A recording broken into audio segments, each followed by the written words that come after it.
Hello everyone. So I've done a blog post on this a little while ago, but I figured since I have something to pack up right now and I remembered, I will video this so it might be easier to visualize. I'll link the blog post in the description because it might be a little more detailed explanations, but here's the visual. So this is safely packing a micro mini, or how I safely pack my micro minis.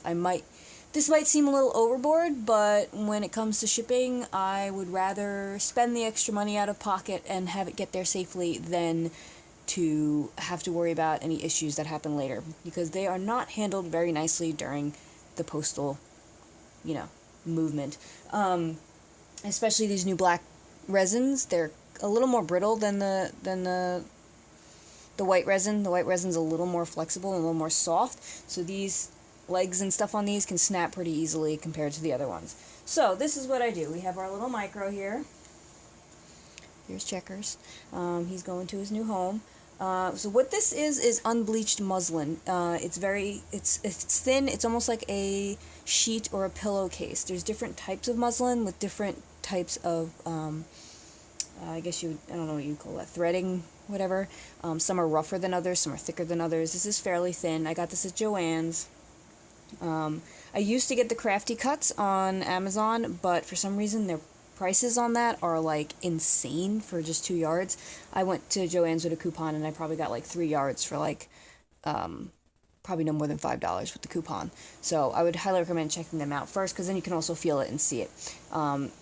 It's unbleached, so it's not white. It's got like little specks of, different natural fiber, so it's not going to be pretty, like super pretty, but it's not going to have any chemicals or dyes on it that are going to affect any of the finish of your pieces. It's also soft enough, and it won't, like if you put toilet paper, which is a nice soft cushiony stuff, against a custom finish, you run the risk of having the fluffies of this, even if it's not a fluffy toilet paper, to be stuck to the horse, especially in the warmer weather where the sealer can get a little soft during shipment. So safety first.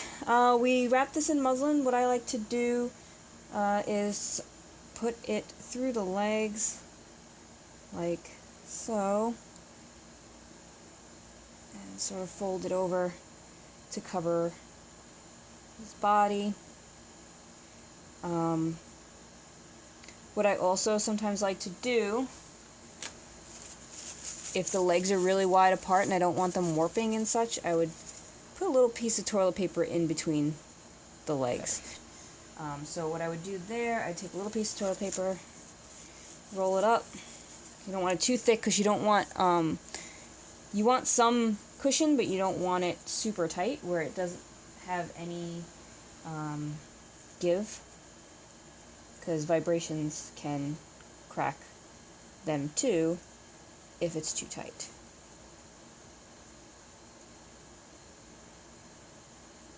So we put a little piece of toilet paper in there just to give it a little extra cushion on the legs, to give it some sort of cushioniness. I can't think of the word right now. My brain is not working today very well. Then I will fold it over one way and then the other way. I try not to let any ends end on the piece. So if you notice, I fold it. It's not uneven on the finish, just in case. You never know. Next, I take one of these shop towels. They're a little cushionier, fluffier, I don't know, than regular paper towels. They're also not as abrasive. They're like soft, clothy almost, and that just adds a nice little, just kind of packages everything together.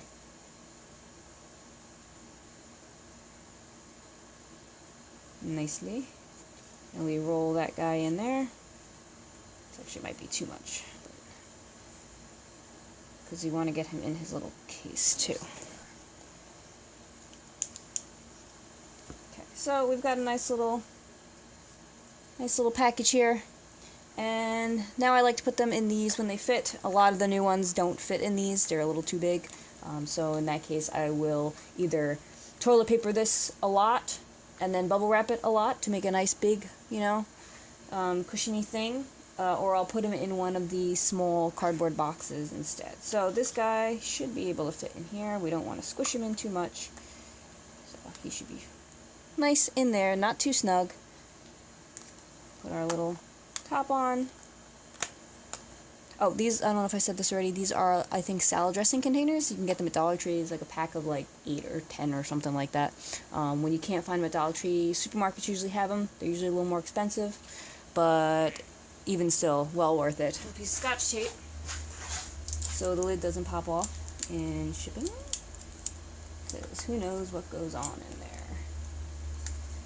Next, what I do, I take some bubble wrap and I will wrap this up to give it another extra layer of protection. And we need some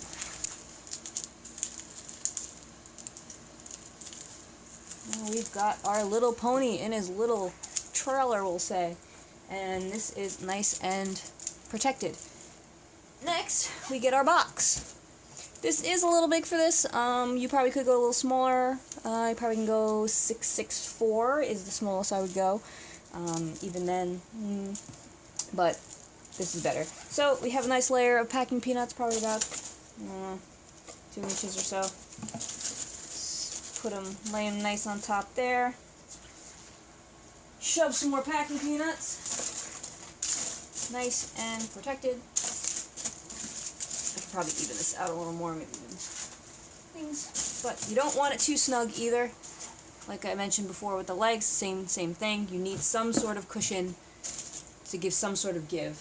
And then we plop in our business card, tape this baby up, and there you go. You've got your safe shipping of a micro. Micros usually run me about $12 to ship, depending on where in the United States. This one's going really close, so it's like $1 less or something. But usually it's around $12, $12.50, something like that. Priority mail. First class, usually it costs me around $8 to $10. I like to ship them fully insured and with a signature confirmation, because it's always better safe than sorry, and I'd rather pay that extra money out of pocket to not lose all this money in case something happens. So it's just extra protection. It's the best way that I think you should go about shipping things. And the reason I do signature confirmation, which can be a little annoying sometimes for people because they have to be home or they have to go pick it up if they're not home. I have had a package get delivered to the wrong address.